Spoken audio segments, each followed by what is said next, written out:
गुरूंनी आपल्या कृपा कटाक्षाने आपल्याला जर मंत्र दिला तर तो मनापासून जपावा. तो सगळ्या वरती रामबाण उपाय आहे.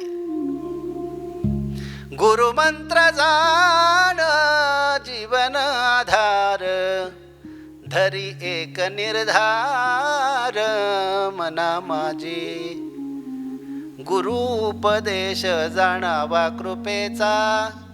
आम्ही जर समजा गुरुमंत्र घेतला पण तो गुरूंचा प्रसाद आहे, गुरूंची ती कृपा आहे आपल्यावरती, तो आपल्याला सर्व ठिकाणी जपणारा मंत्र आहे, अशा भूमिकेतून तो जर मंत्र जर समजा आम्ही उचलला नाही तर मात्र दारिद्र्य काय आहे ते इकडे बघायचं. ज्या माणसाला गुरुमंत्र लाभला त्याला जगातलं सगळ्यावरती समाधान लाभलं.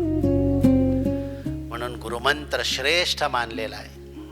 कारण ही जी श्रद्धा आपली गुरूंवरती आहे, हा जो आपला विश्वास या गुरुमंत्रावरती आहे, हे सगळं अध्यात्मात मोडतं. म्हणून मंत्र जप करायला पाहिजे.